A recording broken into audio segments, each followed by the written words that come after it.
Bismillahirrahmanirrahim. Assalamualaikum warahmatullahi wabarakatuh. Innal hamdalillah nahmaduhu wa nasta'inuhu wa nastaghfiruh wa na'udzu billahi min shururi anfusina wa min sayyiati a'malina.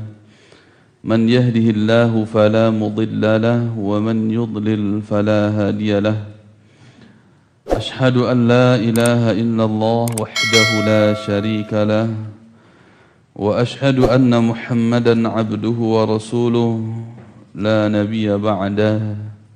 قال الله تعالى يا أيها الذين آمنوا اتقوا الله حق تقاته ولا تموتن إلا وأنتم مسلمون. فإن أصدق الكلام كلام الله وخير الهدي هدي محمد صلى الله عليه وسلم وشر الأمور محدثاتها فإن كل محدثة بدعة وكل بدعة ضلالة وكل ضلالة في النار والعياذ بالله من النار. أما بعد.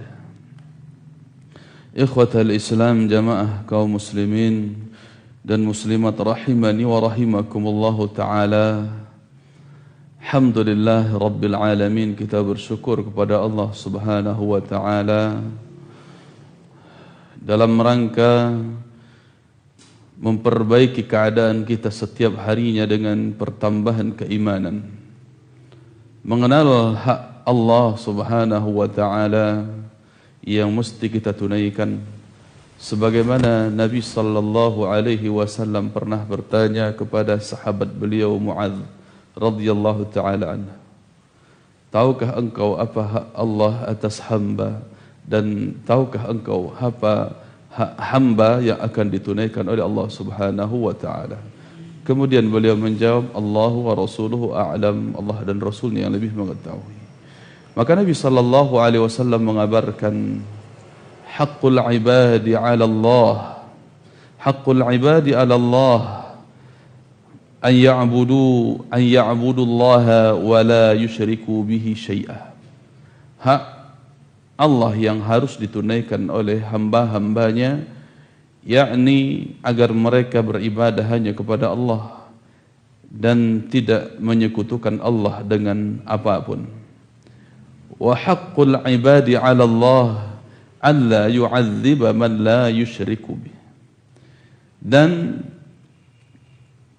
hak hamba yang akan ditunaikan oleh Allah subhanahu wa ta'ala kelak, bahwa Allah tidak akan mengazab siapapun yang tidak berbuat syirik, yang tidak menyekutukan Allah dengan apapun. Sehingga ikhwati fiddin rahimani wa rahimakumullahu ta'ala, di dalam mengenal prinsip ma'rifatullah ini, mengenal Allah subhanahu wa ta'ala, selain kita mengenal keagungan dan keesaan Allah subhanahu wa ta'ala, kita pun harus mengenal hak-hak Allah. Kita amalkan agar Allah subhanahu wa ta'ala menunaikan hak kita, memberikan balasan yang terbaik untuk kita, ya ini tidak akan diazab oleh Allah subhanahu wa ta'ala bagi siapapun yang menunaikan hak Allah subhanahu wa ta'ala ketika hidup di dunia, yakni dengan tauhid, menjauhi syirik. Kita bersalawat, semoga Allah subhanahu wa ta'ala sampaikan salawat kita untuk Nabi Muhammad sallallahu alaihi wasallam, untuk keluarga beliau, sahabat-sahabat beliau, dan orang-orang yang mengikuti beliau sampai hari kiamat. Ikhwatal Islam rahimani wa rahimakumullahu ta'ala. Pembahasan kita masih melanjutkan tema mengenal Allah subhanahu wa ta'ala di dalam pembahasan kita Al-Usul Al-Thalathah, 3 landasan pokok. Sebagai bentuk pertanyaan malaikat di alam barzakh nantinya, yang pertama adalah man rabbuka, siapa Rabbmu. Sehingga mesti kita mengenal Allah subhanahu wa ta'ala sebagai Rabb kita. Nantinya ketika lisan tidak lagi bisa berbicara, sehingga tidak ada manfaat menghafal tentang Man rabbuka ini jawabannya adalah Rabbi Allah Ta'ala, karena lisan terkunci. Adapun yang berbicara adalah anggota tubuh kita, terutama tangan, sebagai bukti apakah betul kita mengenal Allah Subhanahu wa Ta'ala sebagai Rabb di dalam amal-amalan harian kita. Sehingga sebelumnya kita mengenal Allah Subhanahu wa Ta'ala dari sisi rububiyah, dari sisi uluhiyah, dari sisi asma wa sifatnya Allah Subhanahu wa Ta'ala dalam pembahasan yang mujmal, pembahasan yang global. Kemudian kita masuk di antara jenis-jenis ibadah yang sebelumnya kita bahas sekilas, yaitu wa anwa'ul ibadati allati amara Allah biha mithlul islami wal imani wal ihsan, dan bentuk-bentuk ibadah, jenis-jenis ibadah yang diperintahkan oleh Allah Subhanahu wa Ta'ala seperti Islam, iman dan ihsan. 3 poin ini insyaallah akan berlanjut pembahasannya nanti ketika kita mengenal ma'rifatul dinil Islam dan seterusnya, sehingga tidak dirincikan oleh beliau Syekh Muhammad bin Abdul Wahhab rahimahullahu taala. Lalu beliau melanjutkan wa minhu ad-du'a, ini yang akan beliau rincikan nanti insyaallah. Yang diantaranya adalah doa, wal khauf, rasa takut yang umum, wal raja, rasa harap, wat tawakkul, bertawakal, wal raghbah, rasa takut yang khusus, wal raghbah, rasa harap yang khusus, wal rahbah, rasa takut yang khusus, wal khusyu', yakni kekhusyuan kita, fokus dan menundukkan diri, wal khasyah, ini pula rasa takut yang memiliki kekhususan yang berbeda yang insyaallah akan kita bahas, wal inabah, yaitu kembali dalam artian bertobat kepada Allah Subhanahu wa Ta'ala, wal isti'anah, memohon pertolongan, wal isti'adah, memohon perlindungan, wal istighatsah, memohon agar diangkat dari musibah atau keburukan, wal dzabhu, menyembelih, wal nadhru, dan bernazar, wa ghairu dzalika min anwa'il ibadah, dan yang lain-lainnya dari jenis-jenis ibadah allati amara Allahu biha kulluha lillahi ta'ala, di mana Allah Subhanahu wa Ta'ala memerintahkan kita melaksanakan ibadah tersebut seluruhnya lillahi ta'ala, karena Allah Subhanahu wa Ta'ala. Wad dalil, dalilnya adalah qauluhu ta'ala wa annal masajida lillah fala tad'u ma'allahi ahada. Dan al-masajid itu adalah lillah. Makna al-masajid ay mawadhi'us sujud, ay a'dha'us sujud lillah. Makna masajid ini ada 2 macam, yaitu tempat ibadah. Yang kedua adalah seluruh anggota sujud, yakni seluruh anggota tubuh kita yang kita hadirkan di saat beribadah kepada Allah Subhanahu wa Ta'ala. Sehingga dalam kata lain, masajid di sini adalah segala macam bentuk peribadatan yang diwakili oleh sujud. Seluruhnya lillah, karena Allah, untuk Allah. Fala tad'u ma'allahi ahada, maka janganlah kalian menyeru, jangan kalian meminta, jangan kalian beribadah dengan cara menyekutukan Allah. Bersamaan dengan menyembah Allah, kemudian menyembah selain Allah Subhanahu wa Ta'ala. Ini yang dilarang oleh Allah Subhanahu wa Ta'ala. Ikhwatal Islam rahimani wa rahimakumullahu ta'ala, perlu kita pahami apa definisi dari ibadah. Jangan sampai orang banyak salah paham dalam hal ini.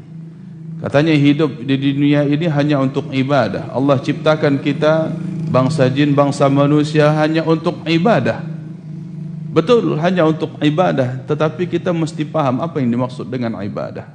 Disebutkan para ulama, di antaranya Syekhul Islam Ibn Taimiyah rahimahullahu ta'ala, ismun jami'un likulli ma yuhibbullah, atau likulli ma yuhibbuhullahu wa yardahu minal aqwali wal af'ali al batinah wal zahirah. Yang dimaksud dengan ibadah adalah seluruh nama, atau seluruh bentuk, seluruh aktivitas, boleh bisa dikatakan ini. Ya, seluruh nama, aktivitas atau bentuk perbuatan yang yuhibbuhullah, yang dicintai oleh Allah Subhanahu wa taala. Ya, nama yang umum mencakup semua yang dicintai oleh Allah Subhanahu wa taala, wa yardahu, dan diridhoinya. Ya. Seluruh nama atau bentuk atau aktivitas yang dicintai oleh Allah Subhanahu wa taala dan diridhoinya. Minal aqwali wal a'mal, baik bentuknya berupa ucapan ataupun perbuatan. Baik berupa ucapan ataupun perbuatan. Al-batinah wal-zahirah, baik berupa yang tersembunyi ataupun berupa yang tampak, yang terlihat. Ya, baik berupa yang tersembunyi ataupun yang tampak atau terlihat. Nah, ini definisi ibadah. Ya, yaitu seluruh aktivitas yang mencakup segala hal yang dicintai oleh Allah Subhanahu wa taala dan diridhai. Nah, perlu kita ketahui seluruh yang diperintahkan oleh Allah maka itu pasti dicintai oleh Allah Subhanahu wa taala. Karena ini adalah iradah syar'iyyahnya Allah. Seluruh yang Allah perintahkan pasti Allah cintai. Contohnya ketika Allah perintahkan wa aqimus shalah wa atuz zakah, Allah perintahkan untuk mendirikan salat, menunaikan zakat, maka salat dan zakat itu ibadah karena dia dicintai dan diridhai oleh Allah Subhanahu wa taala. Begitu pula ketika Allah Subhanahu wa taala merintahkan kita kutiba alaikumus shiyam, berpuasa. Allah pun katakan walillahi 'alan nas hajjul bait, berhaji. Maka ini ibadah karena dia diperintahkan, dicintai dan diridhai oleh Allah Subhanahu wa taala. Dan bukan cuma itu. Tetapi seluruh yang dicintai dan diperintahkan oleh Allah Subhanahu wa taala, termasuk ketika Allah katakan wabtaghu min fadlillah, carilah rezeki berupa keutamaan karunia dari Allah Subhanahu wa taala, mencari nafkah itu pun ibadah karena Allah perintahkan, Allah cintai. Begitu pula ya ketika Allah katakan, Allah perintahkan kita untuk berbaik, wabil walidaini ihsana, kepada kedua orang tua. Maka berbakti kepada kedua orang tua itu ibadah. Ketika Allah Subhanahu wa taala katakan kulu mimma fil ardi halalan thayyiba, makan atau mengkonsumsi baik makan ataupun minum sesuatu yang halal lagi baik, itu pun ibadah karena dia dicintai dan diridhai oleh Allah Subhanahu wa taala. Jadi mana yang bukan ibadah, yaitu sesuatu yang berlawanan dari hal yang tadi. Sesuatu yang tidak diridhai oleh Allah Subhanahu wa taala itu bukan berarti ibadah kepada Allah. Orang mencari nafkah tetapi dengan cara yang haram, berarti tidak bisa dikatakan cari nafkahnya itu ibadah. Ada orang berangkat ke kantornya, dia sudah bersungguh-sungguh ya, dengan niat lillahi ta'ala, dia cari sesuatu yang halal yang diridhai oleh Allah Subhanahu wa taala, itu pun ibadah. Dia berjualan, berdagang, itu pun ibadah selama yang dia lakukan adalah dalam rangka mencari cinta dan ridhanya Allah Subhanahu wa taala. Maka dia ismun jami', nama yang mencakupi, meliputi seluruh apa-apa yang dicintai dan diridhai oleh Allah Subhanahu wa taala, baik perkataan ataupun perbuatan, baik itu yang tertutup, tersembunyi ataupun yang tampak ataupun terlihat. Seluruhnya adalah dalam makna ibadah. Nah, ini yang dikatakan dengan ibadah. Faman sarafa minha syai'an li ghairillahi fahuwa musyrikun kafir. Maka kaidah umum di sini secara mutlak, siapa yang memalingkan ibadah itu untuk selain Allah, maka statusnya musyrik. dan kafir. Ini hukum mutlak, berkaitan dengan perbuatan. Ya, bukan berarti ta'yin, bukan berarti kita tentukan orang perorangan, tidak. Jadi siapa yang melakukan ibadah kepada selain Allah, maka dia musyrik kafir. Ini kaidah umum. Walaupun nanti kita lihat ada orang yang salat menghadap atau ditujukan kepada kuburan, tidak bisa kita langsung vonis Anda kafir, tidak bisa. Ini ta'yin namanya. Belum seperti itu. Mesti ditegakkan hujjah dulu, barangkali ada udzur. Ya. Selama ada kejahilannya, ada udzur bil jahl. Selama dia jahil. Atau minimal ada syubhat. Jangan-jangan dia hanya ikut-ikutan selama ini, terpengaruh oleh tokoh setempat. Syubhat masuk ke dalam dirinya. Belum bisa kita kafirkan. Ya. Dan mengkafirkan individu seseorang, mengatakan dia kafir, ini bukan hak orang perorangan, tetapi ini ranah ulama yang menetapkan demikian. Jadi tidak boleh kita langsung mengklaim dengan sesuatu yang mutlak. Siapapun yang beribadah kepada selain Allah, maka dia kafir. Ini mutlak. Tidak bisa dijatuhkan hukum itu langsung otomatis kepada orang perorangan sebagaimana yang dilakukan oleh kaum-kaum Khawarij. Tayyib. Sehingga kita membahas di sini hanya dari sisi mutlak dulu, dari sisi sifat perbuatan. Maka tidak boleh diingkari perbuatan itu bahwa dia bagian dari syirik. Seluruh ulama sepakat. Siapapun memalingkan doa, rasa khauf, raja, tawakal dan seterusnya tadi kepada selain Allah, maka hukum perbuatan itu hukumnya kekufuran, kesyirikan. Siapa yang melakukannya, maka dia musyrik, kafir. Dalilnya qauluhu ta'ala, wa man yad'u ma'allahi ilahan akhar la burhana lahu bihi fa innama hisabuhu 'inda rabbih innahu la yuflihul kafirun. Dan siapa yang memohon, beribadah, berdoa ma'allahi ilahan akhar, dia berdoa, beribadah kepada Allah dan kepada selain Allah, yakni dia berbuat syirik dalam doanya, sehingga tidak ada hujjah baginya dalam hal ini. Fa innama hisabu 'inda rabbih, urusannya nanti di sisi Rabbnya, di sisi Allah Ta'ala. Innahu la yuflihul kafirun, sesungguhnya tidak beruntunglah orang-orang yang kafir itu. Maka disebutkan al-kafirun di sini sebagai orang-orang yang kafir. Bayyana anna man yad'u ma'allahi ilahan akhar fa innahu kafirun, kata Syekh Muhammad bin Salih Al-Utsaimin rahimahullah. Dijelaskan dalam ayat ini, surat Al-Mu'minun ayat 117, bahwa siapa yang beribadah memohon kepada selain Allah Subhanahu wa ta'ala, maka status hukumnya adalah sebagai seorang kafir. Tayyib. Ikhwatal Islam rahimani wa rahimakumullah ta'ala. Kemudian beliau Syekh Muhammad bin Abdul Wahhab rahimahullah ta'ala melanjutkan pembahasan ini. Wa fil hadits ad-du'a'u mukhul ibadah, wa dalilu qawluhu ta'ala wa qala rabbukum ud'uni astajib lakum innal ladhina yastakbiruna an ibadati sayadkhuluna jahannama dakhirin.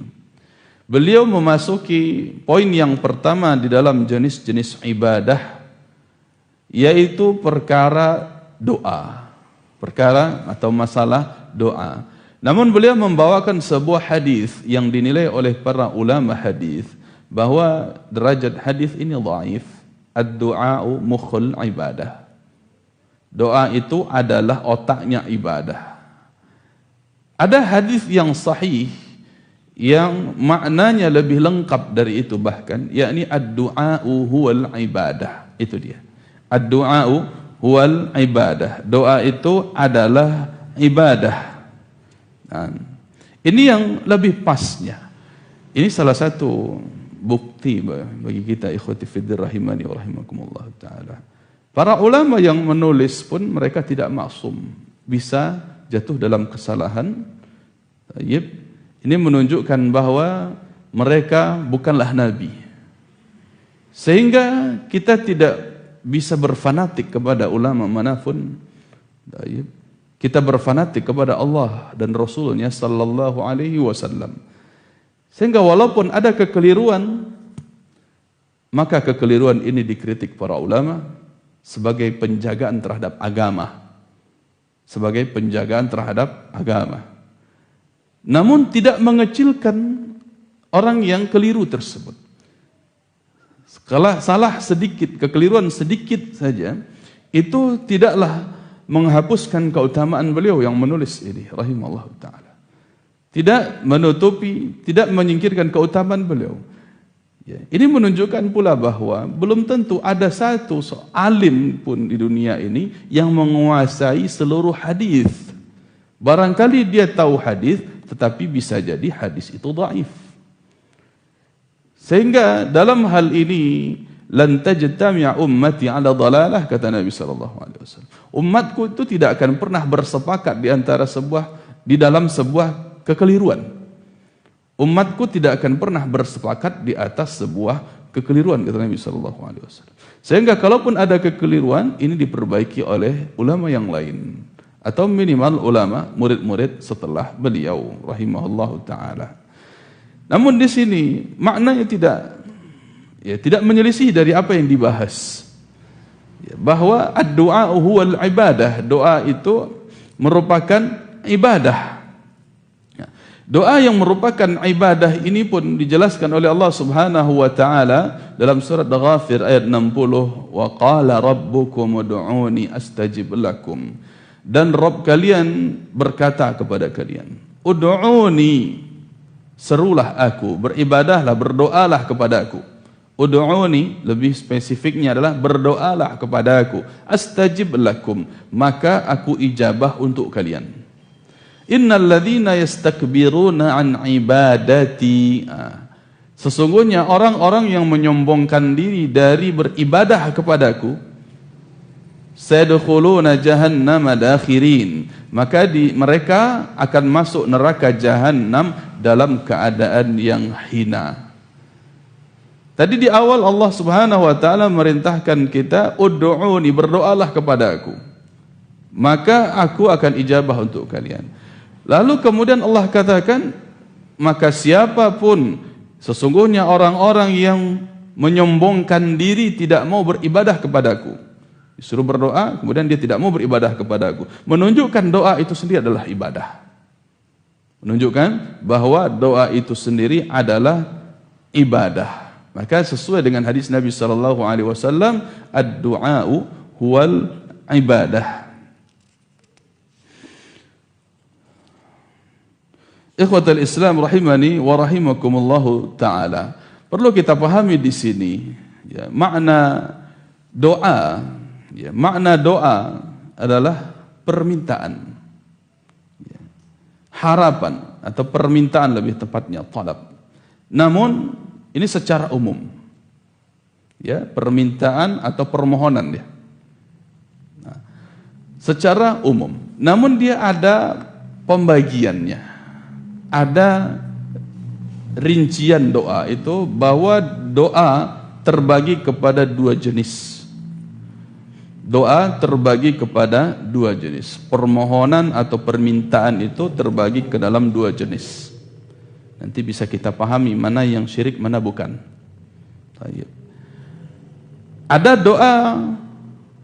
doaul ibadah. Yang pertama adalah doa dalam bentuk ibadah. Yang kedua, doaul mas'alah, doa dalam bentuk permintaan. Ada doa dalam bentuk ibadah, ada doa dalam bentuk permintaan. Maka poin yang pertama, doa dalam bentuk ibadah ini mutlak tidak boleh dipalingkan kepada selain Allah. Tidak boleh ditujukan kepada selain Allah, mutlak. Maka siapa yang menujukan doa ibadahnya tadi. Ya, kalau ibadah kan ada pengagungan di dalamnya, ada ketundukan hati, ada kekhusyuan, dalam doa ada harapan, ada rasa khauf, rasa takut kita kepada Allah, ada betul-betul mengharap dan sebagainya. Itu doa dalam ibadah maksudnya. Ya. Jadi yang pertama adalah doa dalam bentuk ibadah. Maka ini tidak boleh dipalingkan, tidak boleh ditujukan kecuali hanya kepada Allah Subhanahu wa taala. Siapa yang menunjukkan doa dalam bentuk ibadah ini kepada selain Allah, maka dia musyrikun kafir. Yang kedua kategori doa ada doa masalah namanya, yaitu permintaan. Nah, permintaan ini ada yang dibolehkan kepada selain Allah dengan syarat meminta sesuatu kepada selain Allah yang dibolehkan dengan syarat. Apa syaratnya? Dia qadir, hadir, hayyun. Itu 3 syarat. Dia mampu untuk menunaikan permintaan. Seperti seorang anak minta duit kepada ayah. Ayahnya mampu kasih dia duit, ya. Maka ini boleh. Ya. Syaratnya apa? Pertama, orang atau makhluk yang dimintai itu mampu. Yang kedua, hadir. Yang ketiga, hidup. Mampu, hadir, hidup. Hadir maksudnya ada di tempat. Atau bisa berkomunikasi dengan dia, kalaupun tidak bisa di tempat, bisa lewat chattingan, ya tolong transfer duit. Itu masih dikatakan hadir, walaupun hadirnya dalam jaringan internet. Yang pertama apa? Dia mampu. Yang kedua dia hadir, ada, ya bukan gaib. Yang ketiga dia masih hidup. Ini kalau seseorang meminta, kategori yang pertama tadi, dengan syarat yang pertama, kalau tidak terpenuhi, dia tidak mampu. Ya, tolong nanti masukkan saya ke surga ya. Mampu enggak ayahnya ini? Walaupun ayahnya hidup, hadir di tempat itu. Tapi dia tidak mampu, maka ini syirik. Tidak boleh. Bukan ya kemampuan dia. Ya. Atau dia minta kepada ayahnya, ya, tolong pindahkan matahari dari sana ke sini. Ini tidak mampu ayah melakukan, maka tidak mungkin. Ya. Atau yang lain-lainnya, sesuatu yang di luar kemampuannya dia, maka ini diharamkan, bahkan bisa terjatuh ke dalam kesyirikan. Ya. Syarat yang kedua tadi, ketika dia gaib, tidak berada di situ. Bahasa orang-orang sufinya telepati, berbicara jarak jauh tapi tanpa telepon. Pakai apa? Pakai insting, pakai naluri, pakai komunikasi batin. Dia akan minta pada ayahnya dari jauh, tapi tidak nelpon. Ayah, minta saya duit 500.000 untuk uang kuliah. Tiba-tiba besoknya transfer ya. Kan katanya, saya bisa komunikasi langsung. Ini sesuatu yang diharamkan. Ya, dia bisa menganggap bahwa ini sebuah sebab ayahnya mendengar permintaannya. Bahaya. Dan bisa terjatuh ke dalam kesyirikan juga. Ya. Atau yang ketiga syaratnya, ayahnya orang yang dimintai ini harus masih hidup. Masih hidup dia. Ya.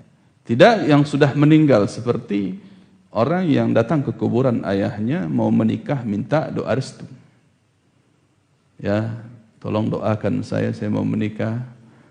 Ya, restui saya, izinkan saya untuk menikah.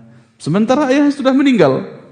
Dia berkomunikasi dengan ayahnya yang sudah meninggal ini, meminta sesuatu, maka ini terlarang dan bisa-bisa jatuh ke dalam kesyirikan. Baik. Sehingga ini 3 syarat. Doa masalah, meminta ya kepada selain Allah Subhanahu wa taala dengan syarat-syarat yang disebutkan tadi. Adapun yang tidak memenuhi syarat, maka ini hanya boleh diminta kepada Allah Subhanahu wa taala. Kita meminta hujan diberhentikan harus hanya kepada Allah Subhanahu wa taala, bukan kepada pawang hujan. Karena pawang hujan itu dia tidak mampu memberhentikan hujan. Bagaimana memberhentikan hujan? Nahan kencing aja dia tidak mampu. Coba dia suruh dia nahan kencing 5 hari, enggak mampu dia, Pak. Nah, maka itu hal yang dia tidak mampu. Kalau kita minta kepada dia, maka ini termasuk syirik. Jatuhnya syirik besar. Ikhwati fiddin rahimani wa rahimakumullahu ta'ala. Maka ini 2 jenis doa. Ya. Kemudian wa dalilul khaufi qauluhu ta'ala, kategori yang kedua atau jenis ibadah yang kedua yang dibahas secara terperinci di sini, yaitu tentang al-khauf, rasa takut. Rasa takut yang sifatnya umum. Huwa adh-dha'ru wa huwa infi'alun yahsulu bitawaqqu'i ma fihi halakun aw dararun aw adha. Jelaskan oleh Syekh Utsaimin rahimahullahu taala, yang dikatakan khauf, rasa takut yang secara umum ini artinya adalah ada perasaan khawatir, cemas, yaitu berupa respon, reaksi dari tubuh kita, perasaan. Yahsulu bitawaqqu'i ma fihi halakun aw dararun aw adha, yang terjadi perasaan cemas, khawatir, ya, yang merupakan reaksi yang muncul ketika ada sebuah bahaya atau sebuah keburukan yang ada di depan, ya, atau di waktu mendatang. Bitawaqqu'i ma fihi halakun, bisa berupa kehancuran, au dararun, atau bahaya, au adza, atau malapetaka, bencana dan sebagainya.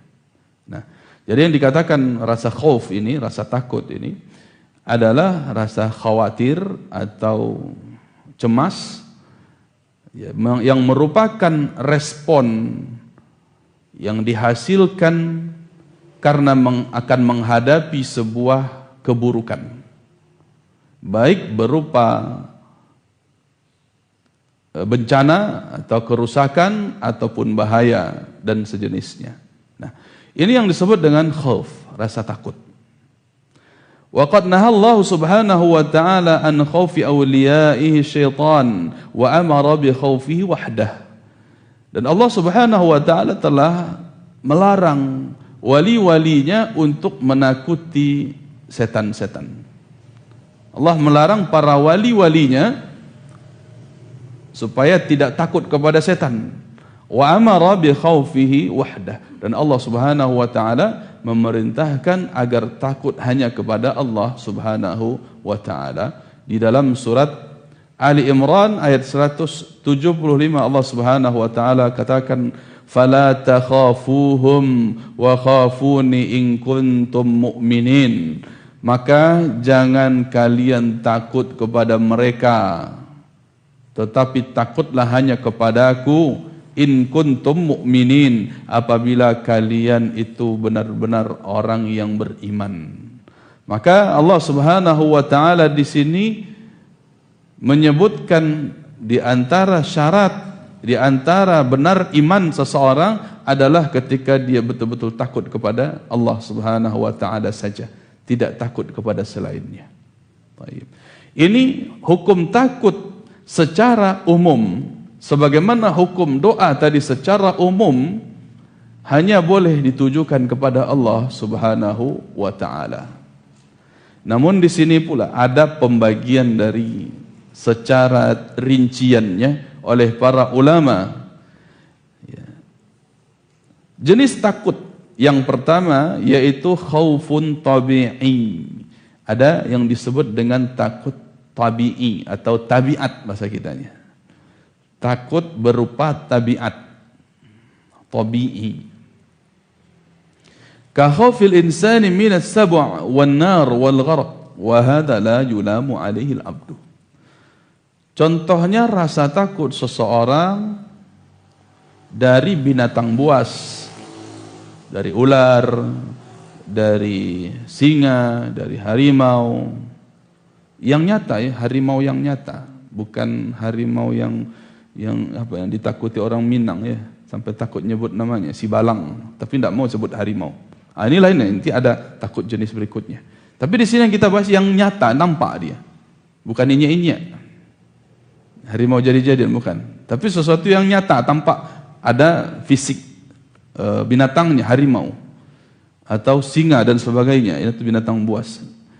Nah, ini hukumnya tabiat biasa dan boleh, tidak ada masalah. Ya. Begitu juga wanar, takut terbakar oleh api. Ya. Ada api, kita rumah sedang kebakaran, keluar dari rumah takut nanti terbakar, ini wajar. Tabi'i sifatnya, tabiat boleh. Sesuatu yang tampak nyata.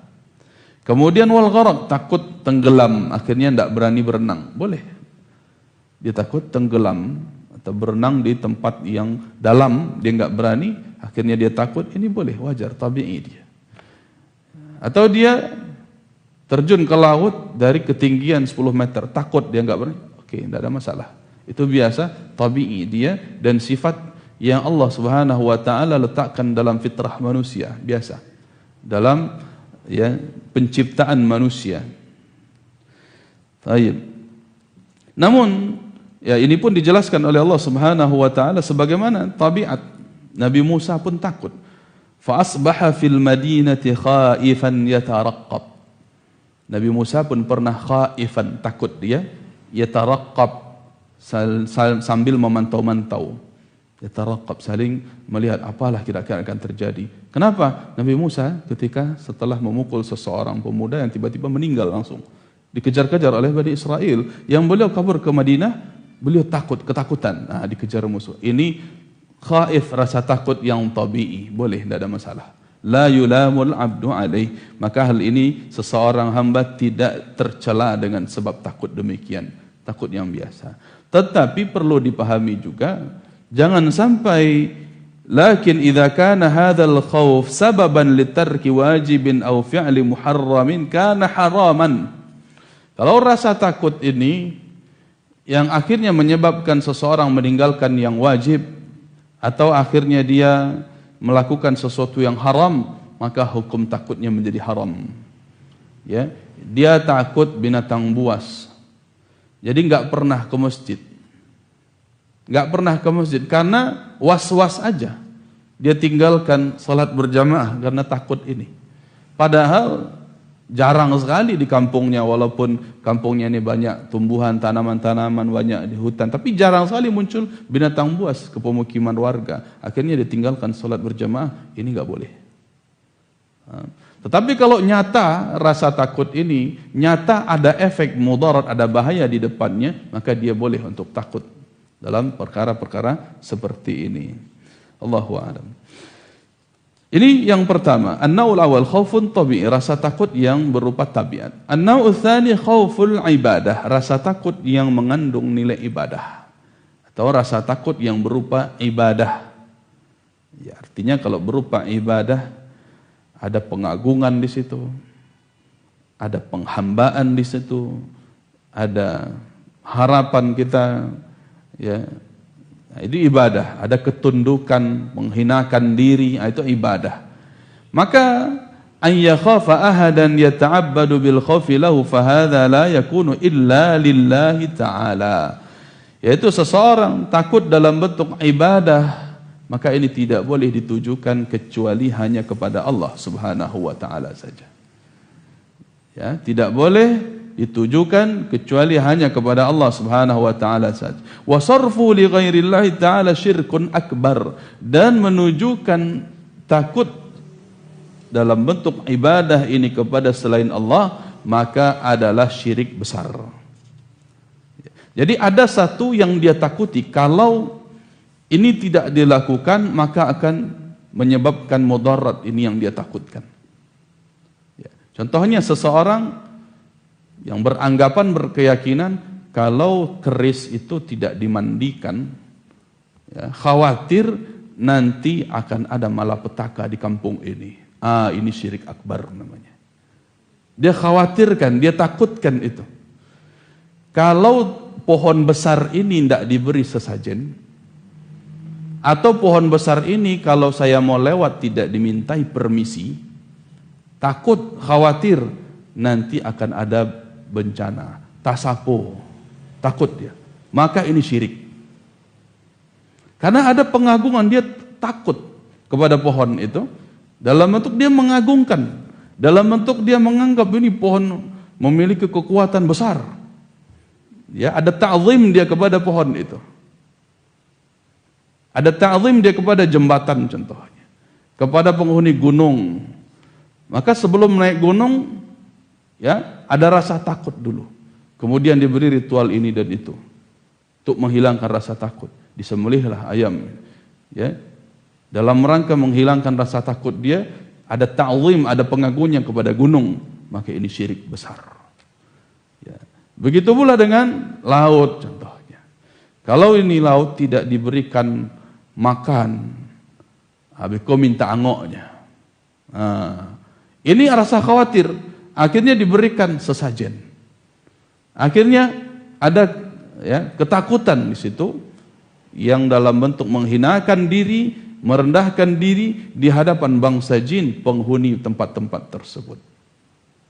Didarahilah kadang di sumber air, ya, di tempat-tempat yang dianggap angker, tempat-tempat keramat, takut di situ, yang menunjukkan ada rasa ta'zim, ada rasa penghambaan, maka ini adalah syirik akbar.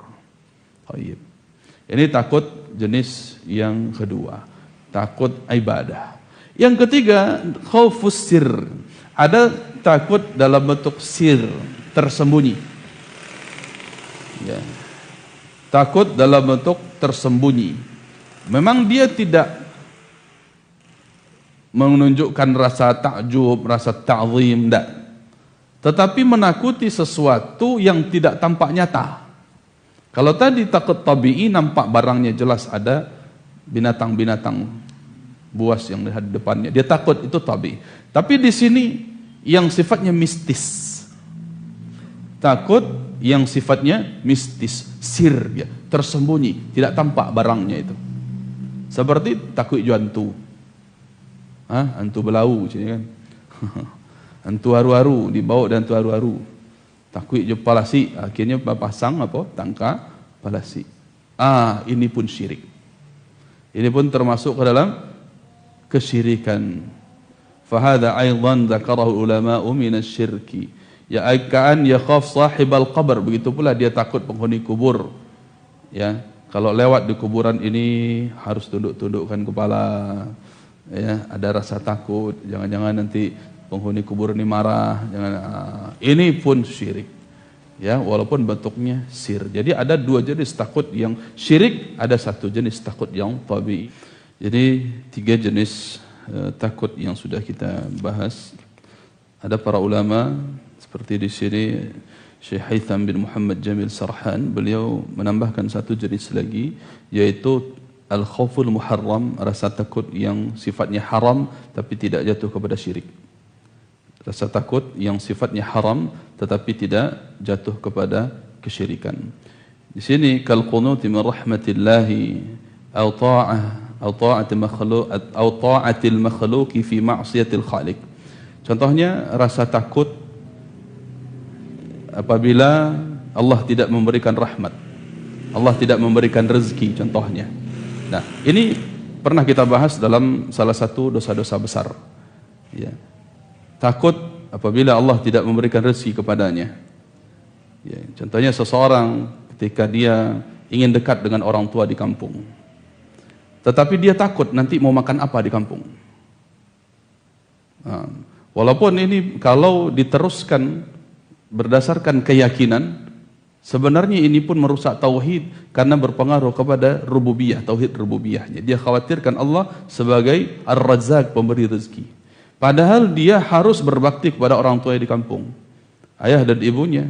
atau mungkin ibunya saja atau ayahnya saja yang sangat membutuhkan dia di kampung, dia harus pulang. Siapa yang mengantarkan ayahnya ke WC, sakit-sakitan, siapa yang mencarikan nafkah untuk ayahnya, untuk ibunya. Sementara dia tinggalkan itu dengan alasan, kalau saya di kampung nanti takut makan apa. Nah, ini hukumnya haram dan bagian dari dosa besar. Kemudian contoh yang lainnya, ketika seseorang takut kepada orang lain sehingga dia taati segala perintahnya walaupun itu sebuah perintah maksiat. Rakyat takut kepada pemimpin. Ketika pemimpin menyuruh melakukan maksiat, lalu takut nanti begini dan begitu, sudahlah lakukan saja. Ya, sementara dia tidak mencari celah bagaimana supaya menghindar. Ya, beda kalau alasannya terpaksa, beda kalau alasannya tidak ada cara lain harus lakukan itu, ini beda pasal. Tetapi kalau dalam semua keadaan, dalam semua bentuk, dia tiba-tiba mengkhawatirkan nanti saya tidak diberi sembako gratis, nanti saya tidak diberikan bantuan kalau saya tidak taati perintah pemerintah atau perintah ulil amri dalam membuka diskotik di tempat ini misalnya. Kalau disuruh demikian, maka hal ini tidak boleh, tidak patut untuk ditakutkan. Harus berani kita menolak kemaksiatan dari siapapun datangnya. Ya, tentu jangan sampai pula kita di dalam hal ini memberontak, tidak. Selagi perintah-perintah maksiat ini bisa kita tinggalkan, kita akali gimana supaya tidak terjadi, maka kita tinggalkan perintah maksiat tersebut. Kalau disuruh untuk berbuat maksiat. Taib. Maka ketakutan semacam ini sifatnya diharamkan oleh Allah Subhanahu wa taala. Itu jenis ibadah yang kedua, yaitu khauf. Yang ketiga ar-raja, yaitu berharap. Harapan. Ya, memiliki rasa harap. Wa dalilur raja qauluhu ta'ala faman kana yarju liqa'a rabbih falyamal 'amalan salihan wa la yusyrik bi'ibadati rabbih ahada. Dan siapa yang berharap perjumpaan dengan Rabbnya, dengan Allah Subhanahu wa taala nanti di surga, falyamal 'amalan salihan, maka hendaklah ia beramal saleh, amal yang ikhlas karena Allah dan mengikuti contoh Nabi sallallahu alaihi wasallam. Ini jelaskan para ulama, amal saleh itu adalah makana lillahi mukhlishan wa lin-nabi sallallahu alaihi wasallam muttabi'a. Amal yang ikhlas ditujukan hanya karena Allah, kepada Allah Subhanahu wa taala dan mengikuti contoh dari Nabi Muhammad sallallahu alaihi wasallam. Maka siapa yang berharap yarju liqa'a rabbih, berharap perjumpaan dengan Allah Subhanahu wa taala, maka lakukanlah amal saleh, wala yusyrik bi'ibadati rabbih ahada, dan janganlah ia menyekutukan Allah Subhanahu wa taala dengan sesuatu apapun. Baik. Rasa harap ini ya adalah sebuah rasa yang seseorang harus tujukan hanya kepada Allah Subhanahu wa taala. Ya. Karena bagian dari mengharapkan sesuatu terkait nanti juga dengan tawakal. Berharap akan datangnya sebuah kebaikan. Ya. Kapan? Setelah seseorang berusaha melakukan sebab-sebab kebaikan itu. Dia berharap datangnya rezeki, namun tetap dia lakukan sebab, yaitu dia berdagang contohnya. Dia dagang, berikan pelayanan yang baik kepada konsumennya, ini masakannya dimasak dengan cara yang terbaik, menggunakan bahan-bahan terbaik, dijual. Baru kemudian dia berharap kepada Allah akan datangnya rezeki keuntungan. Ini berharap, karena sifatnya sifat yang ghaib.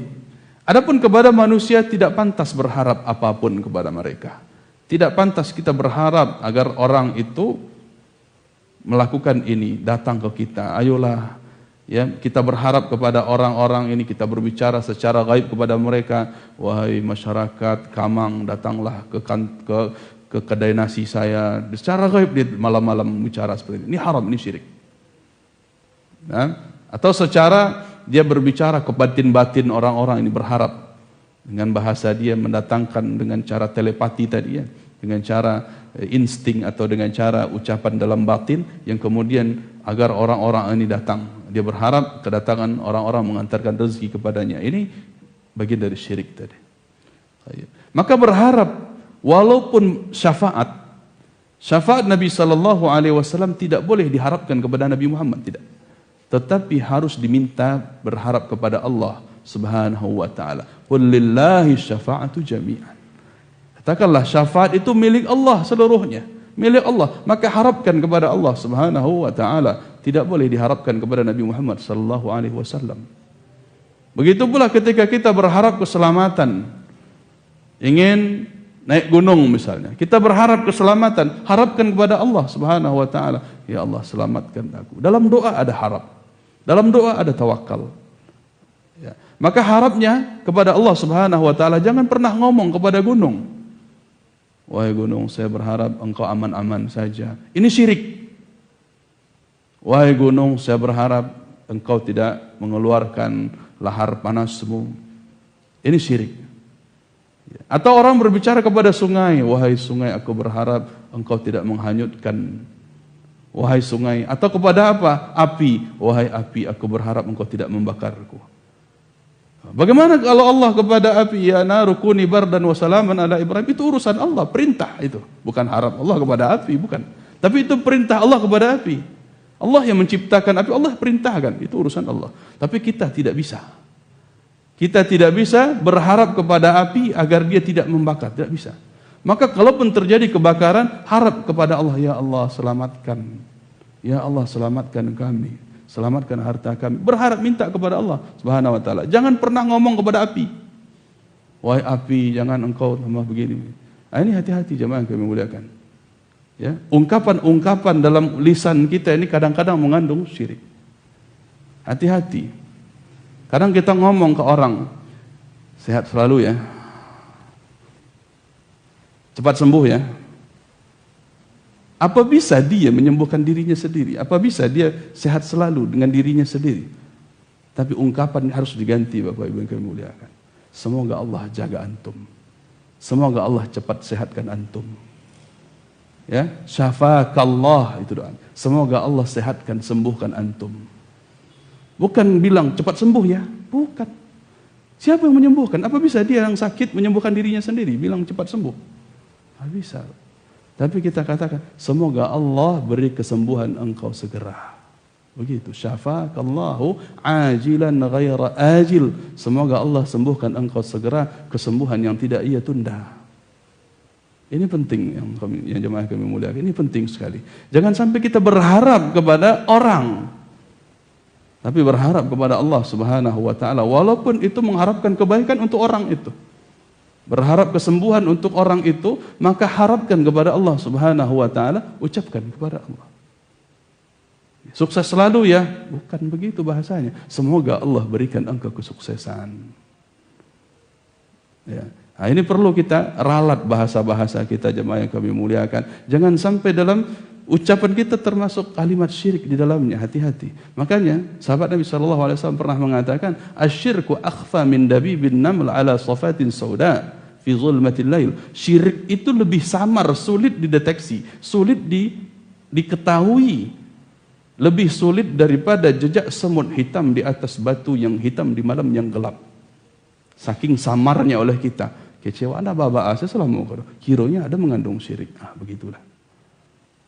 Ya. Begitu pula Nabi SAW menegur seseorang ketika mengatakan lau syi'ta atau masya Allah wa syi'ta. Nah, ini kalau bukan karena Allah dan bukan karena engkau wahai Muhammad, maka saya tidak akan begini. Maka Nabi marah. Tapi katakan masya Allah wahdah. Katakan ini karena kehendak Allah satu-satunya, bukan karena kehendak saya, kata Nabi. Hanya dengan ucapan masya Allah wa syi'ta. Ini pun syirik.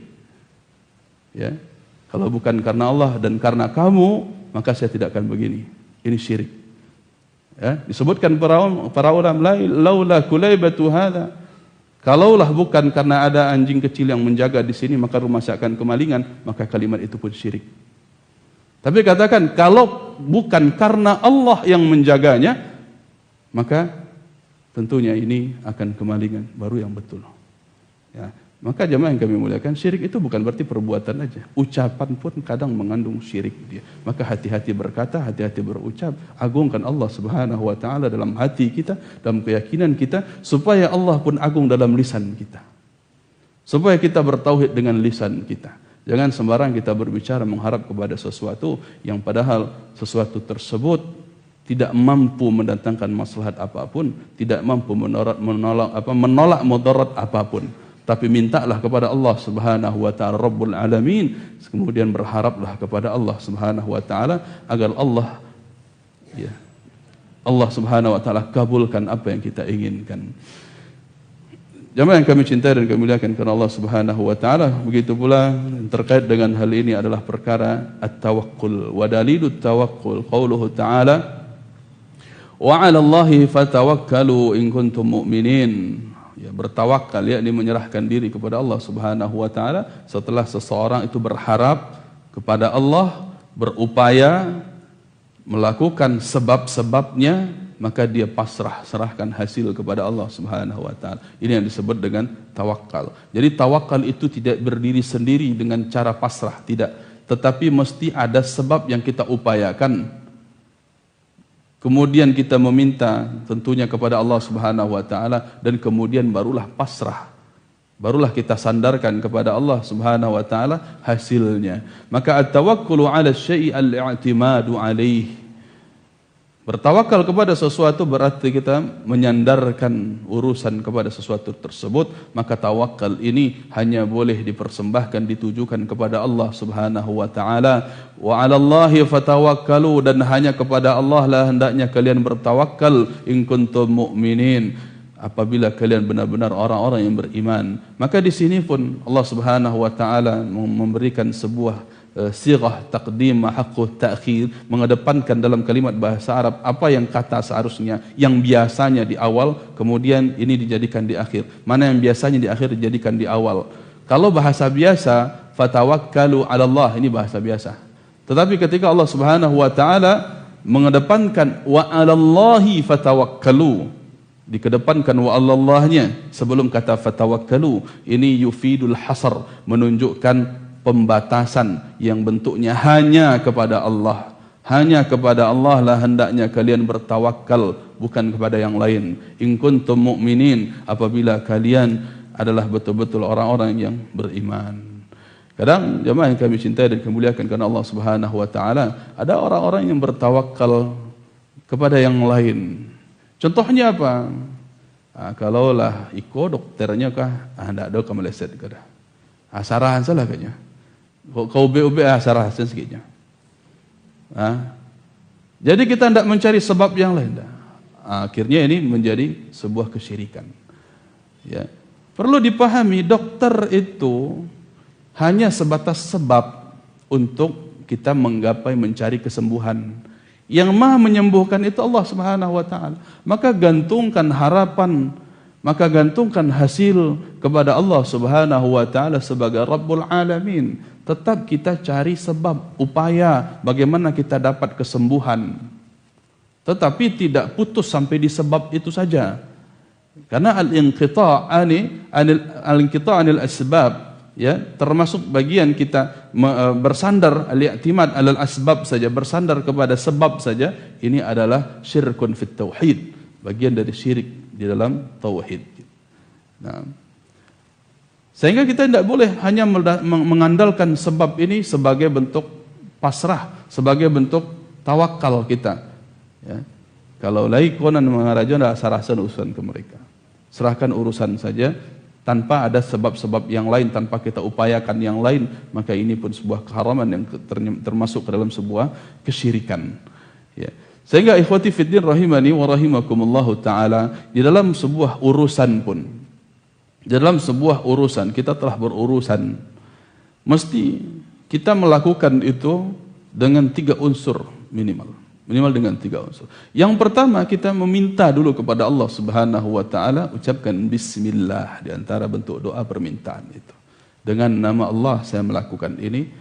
Ya, al-ba' lil isti'anah, huruf ba' di situ dalam bentuk minta tolong. Bismillah, semoga Allah mudahkan. Ya. Kita bismillah. Kita pengen apa? Hilang haus contohnya. Bismillah kita, supaya minta kepada Allah agar haus itu hilang. Apakah cukup di situ bismillah kemudian kita niatkan kalau akan hilang haus, hilang juga? Enggak, harus ada yang kedua, yaitu upaya, yaitu mengambil sebab. Apa sebabnya? Minum. Kita haus, minta bismillah dulu, kemudian minum. Kemudian hasilnya serahkan kepada Allah dalam bentuk tawakal. Apakah minum ini nanti menghasilkan sebuah kekuatan, ya, lega di tenggorokan, pencernaan, dan lancar sampai ke ujungnya, sampai ke tujuan yang kita harapkan kepada Allah Subhanahu wa taala atas minum yang bermanfaat itu. Ini 3 dalam kehidupan kita yang harus kita lakukan, yaitu awali dengan doa, tempuh usaha, serahkan dengan tawakal. Jadi sebuah, ya, bagaimana amal kita menjadi amalan hamba Allah Subhanahu wa taala yang ia cintai. Wa man yatawakkal 'ala Allahi fahuwa hasbuh. Maka siapa yang bertawakal kepada Allah Subhanahu wa taala, maka Allah lah yang mencukupkan dia, dalam surat At-Talaq ayat 3. Allah beri kecukupan untuknya. Ya. Jadi tawakal itu sekali lagi bukan berarti pasrah diam di tempat tidak berbuat. Salah, itu bukan tawakal. Itu hanya pasrah omong kosong. Tetapi tawakal yang sebenar-benarnya adalah ketika seseorang mendampingkan tawakal itu dengan upaya mengambil sebab, dengan usahanya dia apa. Baik. Kemudian kita ringkas saja jemaah yang kami muliakan. Di sini jenis ibadah yang berikutnya adalah ar-raghbah war-rahbah wal khusyu'. Ya. Ada raghbah, ini rasa harap khusus. Kalau tadi ada ar-raja, rasa harap secara umum, maka ar-raghbah di sini artinya adalah rasa harap agar Allah terima ibadah kita. Rasa harap agar Allah terima ibadah kita, ar-raghbah dia. Begitu pula dengan ar-rahbah, rasa takut apabila Allah tidak terima ibadah saya. Nah, itu rahbah namanya. Rasa takut apabila Allah tidak menerima ibadah kita. Kemudian ada al-khusyu'. Khusyu' ini adalah merendahkan diri, tenang di dalam melakukan sesuatu karena Allah Subhanahu wa taala. Ya, merendahkan diri, tunduk, tenang di dalam melakukan sebuah urusan karena Allah Subhanahu wa taala. Nah, ini 3 jenis ibadah yang sekaligus Allah Subhanahu wa taala ucapkan di dalam surat Al-Anbiya ayat 90, innahum kanu yusari'una fil khairat wa yad'unana raghaban wa rahaba wa kanu lana khashi'in. Sesungguhnya mereka itu yusari'una fil khairat, berlomba-lomba, cepat di dalam melakukan kebaikan-kebaikan. Wa yad'unana, dan mereka beribadah, berdoa kepada kami, kata Allah, raghaban, dengan adanya raghbah, wa rahaban, adanya rahbah, dan wa kanu lana khashi'in, mereka khusyuk kepada kami, kata Allah Subhanahu wa taala. Ini 3 ibadah yang sekaligus Allah katakan dalam surat Al-Anbiya ayat 90, yaitu adanya ar-raghbah, kemudian ar-rahbah, dan adanya al-khusyu'. Secara khusus pula rasa khusyuk ini wa dalilul khasyah qauluhu ta'ala fala takhshawhum wakhshawni. Jangan kalian takut, ya, ini jenis berikutnya, adanya khasyah, ini jenis berikutnya. Jadi itu yang 3 tadi, jenis ar-raghbah, ar-rahbah, dan khusyu' dalam satu ayat dalam surat Al-Anbiya ayat 90. Ya, langsung saya masuk ke dalam jenis berikutnya dari ibadah adalah al-khasyah. Khasyah ini pun, ya, rasa takut juga, tetapi beda dengan takut yang umum. Dia juga takut secara khusus. Kalau rahbah tadi atau rahbah tadi, rasa takut apabila tidak diterima ibadah oleh Allah, maka khasyah ini artinya takut berdasarkan ilmu. Takut berdasarkan ilmu. Jadi takut kepada Allah Subhanahu wa taala setelah kita mengilmui bahwa Allah Maha melihat, contohnya. Allah Maha mendengar, Allah Maha mengetahui. Ini ada khasyah. Ketika seseorang bersendirian dia ingin berbuat maksiat, tiba-tiba terhalangi dengan sebab adanya khasyah, adanya rasa takut kepada Allah. Kenapa? Karena dia tahu Allah Maha melihat, Allah Maha mendengar, Allah Maha mengetahui apa yang dia sedang lakukan dan apa yang akan dia lakukan. Allah Maha tahu itu, sehingga itu menghadirkan rasa khasyah dalam dirinya. Ini yang disebut dengan khasyah, yaitu al-khauful mabniu 'alal ilmi. Ya, ketakutan yang dibangun di atas ilmu. Sebagaimana Allah Subhanahu wa taala katakan dalam surat Fatir ayat 28, innama yakhsyallaha min ibadihil ulama. Sesungguhnya yang bisa memiliki rasa takut kepada Allah, rasa khasyah kepada Allah adalah mereka yang betul-betul memiliki ilmu. Ya, jadi ilmu itu menumbuhkan rasa takut kita kepada Allah. Disebutkan oleh Imam Ahmad bin Hanbal rahimahullah ta'ala, al-ilmu khasyatullah. Inti tujuan dari seseorang memiliki ilmu itu adalah ketika dia memiliki khasyatullah, takut kepada Allah subhanahu wa ta'ala. Ya, takut dia bermaksiat. Kalau ada orang yang merasa punya ilmu, punya wawasan, tetapi dia enak melanggar, makan masih pakai tangan kiri, minum masih pakai tangan kiri, berarti tidak ada khasyah. Padahal dia tahu.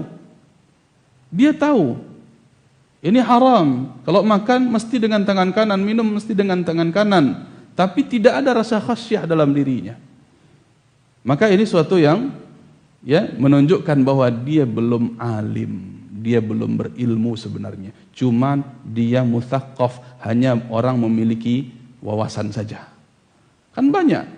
Ya, orang-orang yang sudah bahkan profesor doktor tapi minum pakai tangan kiri. Berarti dia tidak punya khasyah. Dia hanya orang yang mutsaqqaf saja. Dia hanya orang banyak wawasan, belum berilmu. Apalagi masalah tauhid, katanya profesor tetapi pakai jimat. Berarti dia bukan berilmu, tetapi hanya punya wawasan. Subhanallah. Kita berlindung kepada Allah Subhanahu wa taala dari ilmu yang tidak bermanfaat, jemaah yang kami muliakan. Jadi ada memang orang-orang yang tujuan belajarnya dua. Ya, ada yang betul-betul ikhlas kepada Allah, dia belajar untuk dia amalkan. Ada orang yang belajar itu hanya sebatas ingin tahu, punya wawasan, ingin tamat, ingin punya gelar, punya ijazah, sebatas itu. Tapi tidak untuk diamalkan. Oh, salat jamaah, oh Rasul bilang begini, Allah bilang, oh ya sudah, salat jamaah orang, saya di masjid aja, di rumah aja. Masalah apa? Oh, masalah mencuri. Biarlah, saya urusan saya. Saya tahu kok ini haram, tapi ya sudah. Nanti urusan saya dengan Allah. Tidak ada rasa khasyah dia sedikit pun. Tidak takut bermaksiat, tidak takut melanggar. Ini berarti orang belum alim, walaupun dia sudah profesor doktor. Dia tahu hukum ini haram, tapi bukan untuk ditinggalkan. Tapi untuk apa? Saya berusaha gimana supaya jadi halal. Itu maunya. Ya, itu maunya dia. Gimana ini musik ini bisa jadi halal nanti? Jadi tidak ingin dia mengamalkan bahwa musik ini haram untuk dia tinggalkan, enggak. Tapi dia berupaya gimana jadi halal. Ini orang tidak punya khasyah namanya. Tetapi dia belajar ilmu, belajar sebuah ilmu hanya untuk pengetahuan dan wawasan saja, bukan untuk diamalkan. Maka apa yang menumbuhkan amal kepada ilmu seseorang adalah khasyatullah. Takut kepada Allah Subhanahu wa ta'ala. Ini saling terikat. Nah, maka khasyah ini kalau ditujukan kepada selain Allah, maka jatuh kepada syirik. Ada orang takut, kenapa dia sholat berjamaah? Takut dimarahi guru nanti kalau sholat sendiri di kamar. Maka ini pun syirik. Ya, kenapa dia memberikan laporan perusahaan itu jujur? Takut. Kalau ketahuan bos nanti diadukan ke KPK, masuk penjara, itu yang dia takuti, maka itu syirik. Seharusnya kemana diarahkan takutnya? Lillahi ta'ala. Saya takut kepada Allah. Allah Maha melihat saya. Ya, dia takut kepada Allah karena Allah melihatnya. Itu yang harus muncul dalam diri. Bukan takut ketahuan orang. Kalau ada takut ketahuan orang, dia mengilmui orang itu punya wewenang untuk memecat dia mengilmui orang itu akan menyebarkan aib-aibnya, maka dia takut kepada orang itu dalam rangka khasyah, berarti dia berbuat syirik kepada Allah Subhanahu wa taala. Jadi jemaah yang kami muliakan, ya, perlu kita menimbang-nimbang ya permasalahan seperti ini supaya kita betul-betul bertauhid kepada Allah, tidak ya mencari apa kata orang. Ini diantara hal yang pernah kita bahas. Tidak mencari-cari apa kata orang nanti kalau saya begini. Maka Allah katakan fala takhshawhum wakhshawni dalam surah Al-Baqarah 150. Janganlah kalian takut kepada mereka, tetapi justru takutlah kalian kepadaku, kata Allah Subhanahu wa taala. Baik, sebenarnya masih ada beberapa jenis, insyaallah nanti kita lanjutkan di sesi berikutnya kalau memang kita ingin detailkan pembahasan ini secara terperinci insyaallah sesuai dengan kapasitas pemahaman yang bisa kita pahami dengan baik beserta dengan contoh-contohnya. Kita lanjutkan kalau ada pertanyaan, kalau enggak kita akan bahas kelanjutannya insyaallah.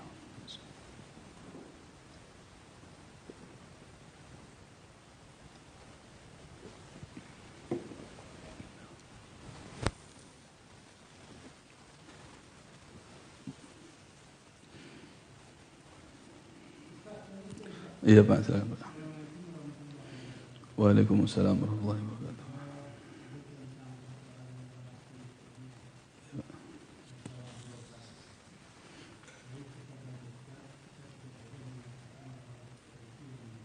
Betul Pak.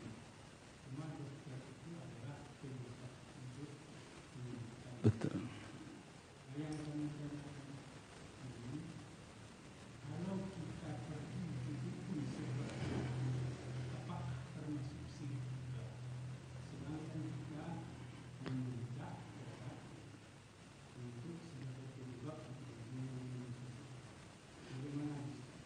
Baik, terima kasih Pak. Jazakumullah khairan atas pertanyaannya. Ya, jadi ada pertanyaan dari Bapak kita, hafizahullah taala, kalau kita ke dokter itu hanya dalam mencari sebab kesembuhan saja, sementara yang menyembuhkan kita yakini Allah, tetap Allah Subhanahu wa taala. Bagaimana kalau ini pun kita tujukan kepada dukun, yang kita menganggap dukun itu sebagai sebab saja, sementara yang menyembuhkan tetap Allah Subhanahu wa taala. Jemaah yang kami cintai dan kemuliakan karena Allah Subhanahu wa taala. Ya, di dalam sebab tentunya ada dua jenis, ada sebab kauni, ada sebab syar'i. Sebab syar'i secara kedokteran ya, ini pun memang tidak dapat dalil khusus. Tetapi secara kauninya dia secara alamiah betul. Dokter itu tahu penyakit-penyakit dan tahu hubungan kauniyah dengan obat-obat tertentu. Baik. Adapun dukun secara sebab syar'i dia terlarang, memiliki dalil khusus dari Nabi sallallahu alaihi wasallam. Man ata kahinan aw arrafan fasaddaqahu faqad kafara bima unzila ala Muhammad sallallahu alaihi wasallam. Siapapun yang mendatangi dukun lalu dia benarkan apa kata dukun tersebut, maka dia telah kufur dengan apa yang diturunkan kepada Nabi Muhammad sallallahu alaihi wasallam. Dalam hadis yang lain, man atakahinan aw arrafan fasalahu lam tuqbal lahu salatun 40 yauman. Siapa yang mendatangi dukun lalu sekedar bertanya tentang sesuatu, mau itu bertanya obatkah, atau bertanya tentang masa depankah, atau bertanya tentang barang yang hilangkah, atau apapun pertanyaannya, ya, maka tidak diterima salat baginya selama 40 hari 40 malam. Maka dalil khusus mengharamkan mendatangi dukun ini jelas. Jelas haram, terlarang, bahkan terancam kepada kekufuran, kesyirikan. Ya. Ini yang menjadi sanggahan terhadap ungkapan atau perasaan yang tadi muncul dari seseorang. Bagaimana kalau dia hanya menjadikan dukun itu sebatas sebab saja, maka sebabnya pun terlarang. Sebabnya pun terlarang. Bahkan sebab ini pula lah yang menyebabkan kepada kesyirikan atau kekufuran. Subhanallah. Nabi pun katakan faqad kafara bima unzila ala Muhammad. Maka dia telah kufur terhadap apa yang diturunkan kepada Nabi Muhammad sallallahu alaihi wasallam. Adapun berobat dengan dokter, ini menggunakan sebab yang halal. Ya, sebab yang halal itu pun dengan syarat-syarat tadi. Jadi kita meyakini dokter itu hanya sebatas sebab saja, bukan sebagai penyembuh. Karena penyembuh itu hanyalah Allah Subhanahu wa taala. Begitu pula praktek-praktek dokter pun, ya, ini mesti menjadi pengamatan juga. Apakah betul ada hubungan antara obat dengan penyakit? Kadang ada orang mengaku dokter, dia bahasakan dengan tabib bahasa kampungnya. Ya, saya bukan dukun tapi tabib. Walaupun kalimatnya tabib, tetapi cek bagaimana cara dia mengobati. Lihat cara dia mengobati. Apakah dengan cara mengambil sebab syar'i? Apa contoh sebab syar'i? Di antaranya menggunakan madu. Itu syar'i karena ada hadis, ada ayat-ayat menjelaskan tentang keutamaan madu sebagai ya, benda atau obat yang membawakan sebab kesembuhan. Atau dengan ruqyah syar'iyah. Dengan ruqyah syar'iyah membacakan ayat-ayat Al-Qur'an. Ini menggunakan sebab-sebab syar'i. Atau menggunakan habbatus sauda, dawaun likulli da, kata Nabi. Ya, menggunakan jintan hitam sebagai sebab. Maka ini ada dalil. Maka ketika ada dalil dia merupakan sebab syar'i. Nah, sekarang yang kedua, lihat apakah kalau bukan sebab syar'i, lihat apakah itu sebab kauni. Yaitu ada sentuhan langsung hubungan antara obat dan penyakit. Ada sentuhannya. Obat sakit perut berhubungan, ya, sakit perut ini dengan kunyit. Ada hubungan, ada dengan gula aren, ada hubungan, maka ini sebab kauni namanya, boleh diberikan obat begitu. Mana yang sebab yang tidak ada hubungan? Contohnya daun jarak. Daun jarak ini punya dua fungsi. Bisa kauni, bisa yang khayali dia. Apa bentuk khayali? Kita sakit di sini taruh daun jarak di sudut ruangan rumah, nanti pindah sakit kita ke daun jarak. Ini haram. Mana yang boleh? Kita sakit gatal-gatal, oleskan daun jarak ke tubuh kita, langsung bersentuhan antara obat penyakit. Ini boleh.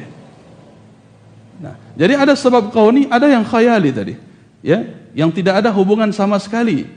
Maka ini yang disebut dengan syirik. Man ya'taqada sababan lam yaj'alillahu fihi sababan fahuwa syirik.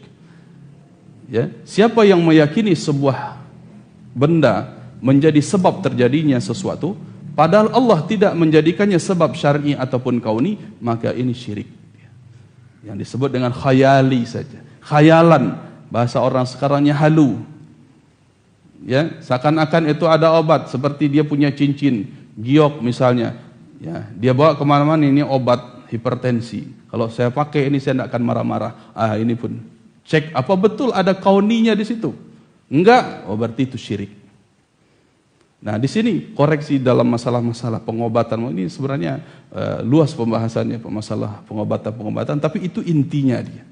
Ya, itu intinya tadi. Ada sebab yang syar'i dan kauninya dibolehkan bahkan dianjurkan.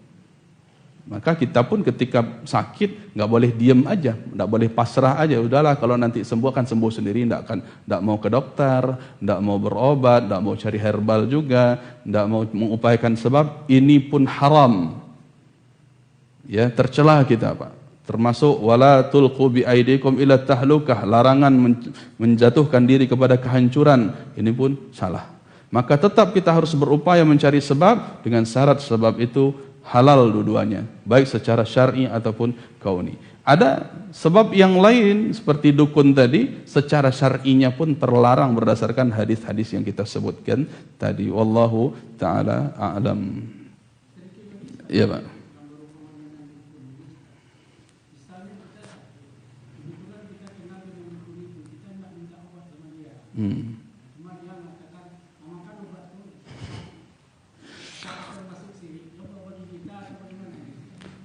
Terima kasih, Pak. Namun permasalahannya di sini, kenapa kok bisa berkawan dengan dukun? Itu jadi masalah besar, Pak. Kenal ya, Pak. Oh, subhanallah. Ya. Tanpa kita tanya, tanpa kita meminta, Pak. Ya. Jangan dibenarkan, Pak. Jangan dibenarkan. Ya. Tapi harus dihindari berjumpa, bertemu, bertegur sapa dengan dukun ini kecuali kita untuk mendakwahkan, Pak. Angku bilo katobat le komode-modeko. Jangan nuntut ilmu hitam ko je lah.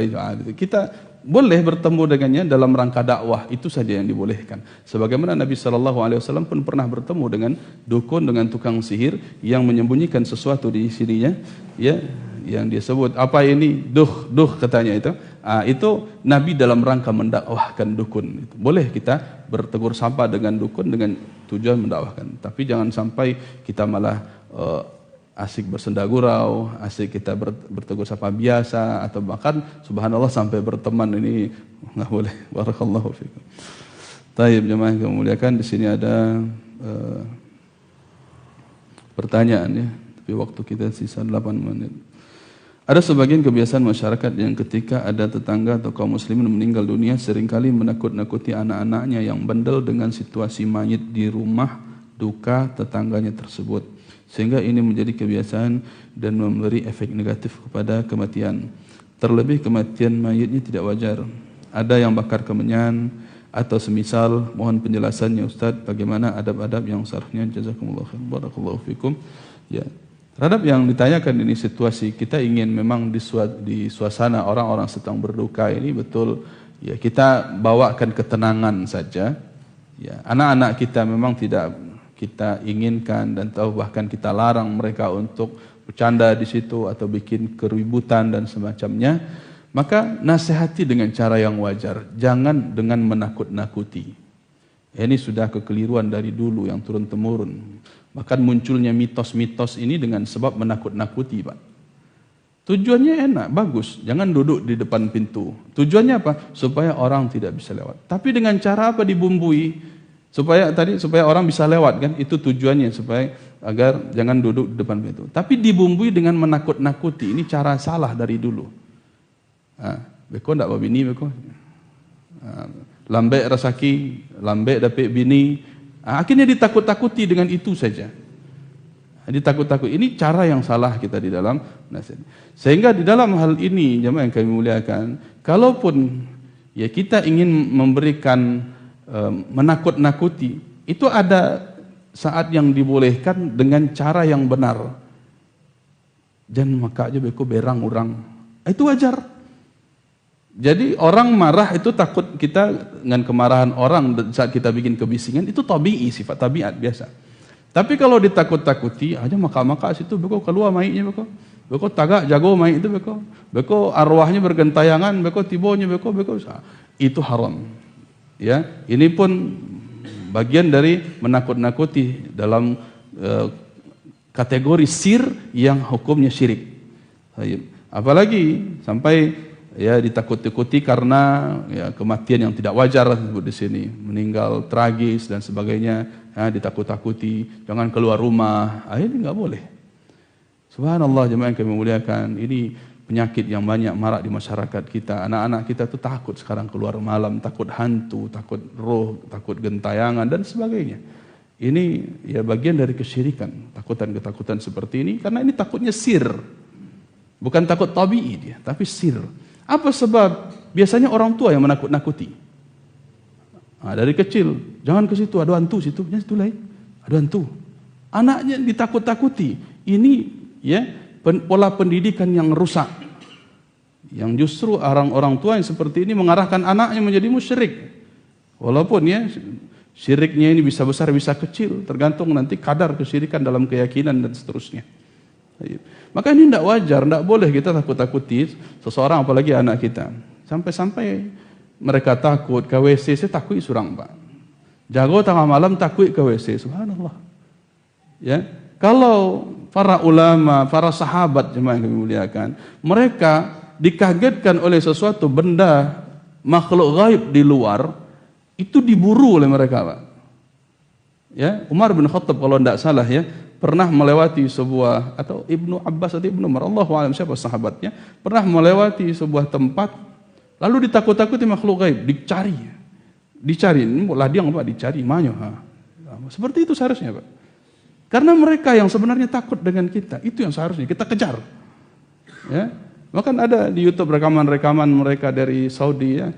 Ada memang ditakut-takuti oleh makhluk gaib, makhluk ya syaitan lah tentunya. Ya pintu tiba-tiba terbuka, tutup, dikejar mana ya. Nah, gitu. Jadi seharusnya begitu, tampakkan keberanian, justru mereka lah yang akhirnya takut. Jangan sampai kita yang mengikuti rasa takut, alam marindiang lo keburu Roma aja kan. Lah takut baru kok bawa motor malam-malam hasil lo lah nambah gonceng belakang kok makin bare, subhanallah. Nah, ini rasa kekhawatiran seperti ini ya bisa terjatuh ke dalam syirik, jemaah memuliakan. Maka harus berani. Ya bukan untuk sombong, bukan untuk takabur enggak, tapi kita memang harus berani. Ya, alhamdulillah kadang-kadang anak sendiri dari Payakumbuh ke sini, antum tahu jalan malam di sini insyaallah. Ya bismillah aja, enggak perlu kita takut. Nah, dulu yang kebagonceng ada kan, kita baca doa. Ya, subhanalladzi sakhkhara lana hada dan seterusnya. Kita baca ya, dan tawakal kepada Allah Subhanahu wa taala, insyaallah tidak ada masalah apa-apa. Ini hanya masalah ada kematian, ditakut-takuti. Ya, ditakut-takuti. Ya, arwah gentayangan. Ini biasanya terjadi jemaah yang memuliakan karena sebab tontonan. Nonton film horor. Maka ini haram. Film horor itu haram dari berbagai sisi dan mengandung banyak keharaman. Di antara keharaman yang fatal itu adalah mengarang tentang alam gaib. Padahal hanya Allah lah yang tahu tentang alam gaib. Ini kita masih ngarang, pocong bentuknya begini, ya setan bentuknya begini, mukanya begini. Dari mana tahu itu setan? Dari mana bentuknya begitu? Itu kan ngarang-ngarang aja. Ya, dia buat drama, karangan-karangan tentang alam gaib. Subhanallah. Ini keharaman yang mendahului hak Allah Subhanahu wa taala dalam pengetahuan yang gaib. Ya, begitu juga tadi masalah akhirnya seseorang menakuti sesuatu dalam bentuk sirnya, jatuh kepada syirik. Nah, ini hati-hati kita dalam mendidik anak. Kalau memang dia ya ditakutkan dengan sesuatu, jangan main api lenak berkota baka. Itu wajar tabii dia. Ya, bawakan kepada ketakutan yang sifatnya tabii saja. Yang kasih tulip itu biasa ada ular di bawah batang. Ya boleh, tidak ada masalah. Tapi jujur ya. Jujur, jangan hanya gara-gara dia tidak boleh keluar rumah semuanya disebut. Nah, ini menipu juga namanya. Subhanallah. Tinggal 1 menit, Pak. Mungkin di lain waktulah insyaallah kita jawab pertanyaan-pertanyaan ini. Barakallahu fikum. Ana juga mohon izin juga cepat-cepat ke pondok karena besok habis subuh langsung terima rapor. Malam ini harus tanda tangani rapor-rapor santri. Makanya ana mohon izin untuk cepat ya. Putra mohon tidak dibuatkan kopi ya. Sudah pesan ana harus buru-buru ke pondok. Barakallahu fikum. Kita cukupkan sampai di sini. Subhanakallahumma wa bihamdik asyhadu an la ilaha illa anta astaghfiruka wa atubu ilaik. Ya, salah dan kurang kami mohon maaf. Segala kebenaran milik Allah Subhanahu wa taala, dengan keliruan dari kami dan dari syaitan. Assalamualaikum warahmatullahi wabarakatuh.